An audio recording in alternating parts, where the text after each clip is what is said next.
Hi, welcome back to my little kitchen here, or as somebody said I should call it, Kenny's COVID kitchen, COVID with a K, which sounded good, but when you do the initials KKK, I said no, I better not go near that one, we'll leave that to the lads in America.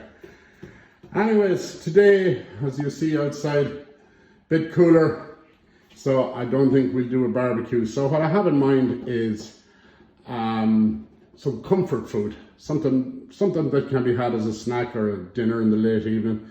So I'm going to do a roasted stuffed pepper, and I'm going to stuff it with some chili con carne, Mexican chili con carne, and finish it off with a few little side dishes for dippings and stuff like that. So I'll just run through the ingredients here. First up, I have half a pound of mince. I've cut back the sizes because I'm only cooking for one here, and I had way too much stuff, and I've been eating chicken and burgers and salmon for the last week, so I'm going to cut it back a bit. I have two peppers there, green and a red. I have some chopped onion and garlic, finely chopped. I've done that earlier. You know how to do that, you've seen me doing it.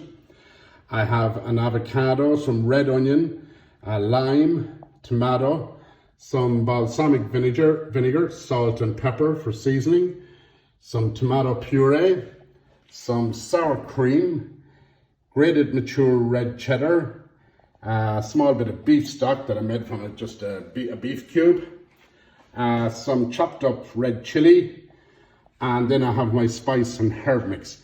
Now the spice and herb mix is kind of important. So for a half a pound of mince, what you need is a half a tablespoon of smoked paprika, a half a tablespoon of cumin, a half a tablespoon of oregano, and a half a teaspoon of cayenne pepper. That's very important, because if you get that one wrong, you can't go back. You can always add, but you can't go back. Most people think, like if you're making chili con carne, that there's chili powder in it, but actually there isn't. Always use cayenne. Cayenne is 10 times hotter than chili, so it has a much better effect. So now we'll get on with this, and we'll run through all the stages with you and see how we get on. Now we're going to get on here with this. I have my pan on, and I want it the usual hot, and I have a bit of oil in there. So the first thing up is my onion and finely chopped garlic. So we're going to add that now and cook lightly for about 5 minutes.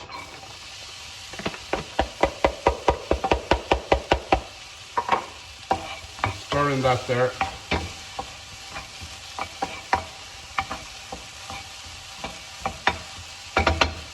So we're going to let that lightly cook there now for 5 minutes. Now, as you can see, they're lightly browned and they've softened up, so they're ready to do now. Just for the next stage, where I'm going to add the meat.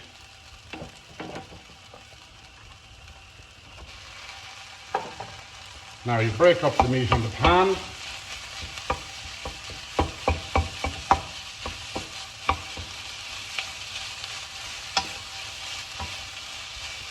And you cook that through with the onion and garlic until the meat has turned brown. That takes roughly about 5 minutes. So we'll cook that through now. Okay, so, just to go back there, when I was doing the meat, I forgot to add the tomato puree, so I just added a tablespoon of that after I went off camera. So next up is the guacamole, or as somebody has rechristened it, smashed avocado. I suppose it sounds more appealing. So now the first thing, tip here when you're getting avocados, now these are reasonably small, but I'm not worried about that. What I'm worried about is the firmness of it. So don't buy an avocado unless there is a bit of give in the skin, because if they're hard, there's just no way you'll get it out.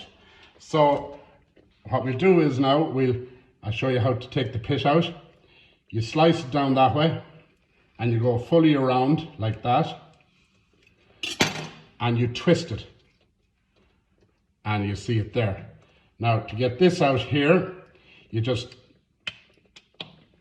tap it and it'll come out.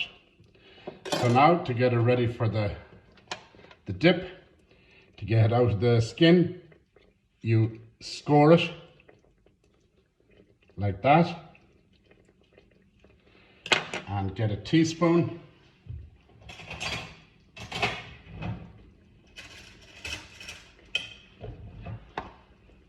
and you just scoop it into a dish like that. Comes out very easily. That's a lovely ripe one now. That's just perfect, that. So now I'll just do this one here in front of you for you now. And I'll do the rest off camera.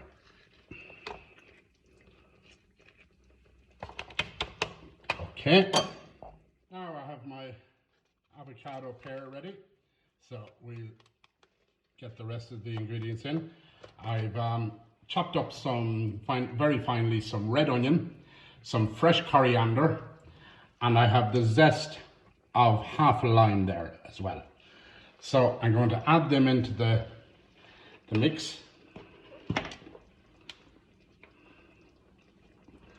And also our red chilies. You don't want an awful lot of these. Maybe just, that's plenty there, so it is. And then we add the juice of 1 full lime.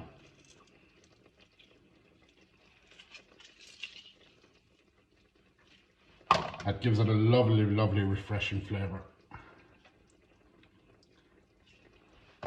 And that's it.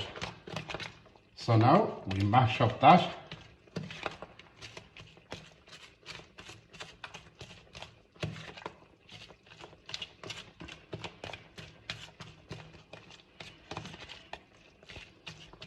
And we just get it till it's a nice, smooth consistency. So I'll keep at this here now and I'll show you the finished product later on.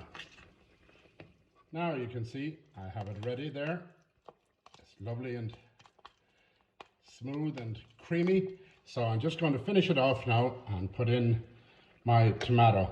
I've just halved the tomato, taken the seeds out, and I want to just put that into nice little pieces, not too thick, not too thin.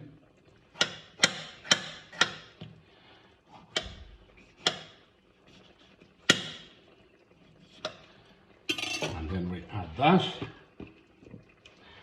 And then of course finish it off with the usual, some nice salt and pepper. Now you can do this, you know, I've just stuck to the, more or less the classic guacamole, but you can add bacon into it. You can do it with a blue cheese dressing. There's numerous things you can put into it. So now, that's it finished. So I'm just going to put that in the fridge and have it chilling while I'm waiting for the chili to cook out. Next thing I'm going to prepare now is the peppers for roasting. So we'll just do the red one here now. So what I want to do is I just want to halve that down the middle, like that. And then I'm just going to cut out the seeds here and the pulp. So it's very easily done. And just get down there underneath it and it just pops out. Tap it against the bowl and it gets rid of all the seeds.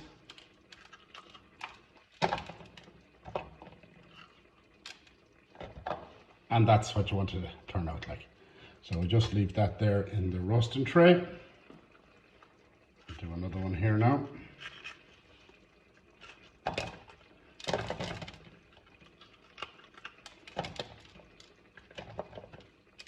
And that's that one, right? I just see this bit around the edge here, you can just trim off that as well.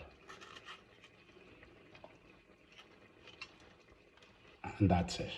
So you just put them on your roasting tray. I have the tray lightly greased, small bit of seasoning, and now they're ready for the mix to be added. As you can see, my chili has reduced a good bit. It's been on now for an hour and the consistency is good. It's nice and thick. So I'm going to stuff the peppers with it now. Right, here we go. I have my oven on at 160 degrees. You have to have it hot for the peppers to go in. So what you do is you get your pepper. Just bring over the meat here now, and you get a spoon and you stuff it. Can you see that now? Hold on, I turn it over. Yeah. Right. You stuff your pepper there. And that's plenty in it. And I'll continue now and finish them off and put them in the oven and show you what the finished product looks like. That's the finished product. Took roughly 20-25 minutes to cook them off in the oven till they're nice and the pepper is nice and soft cooked. And I'm serving that with some grated mature cheddar on it. I don't melt it into it, I put it on where it is. Some sour cream, a couple of light chilies, the guacamole, and some tortilla chips. So that's it. Like and share if you like that. And next week I hope to be up again doing one, and I think I'm going to try I'll do a southern fried chicken. Okay, thank you very much for watching.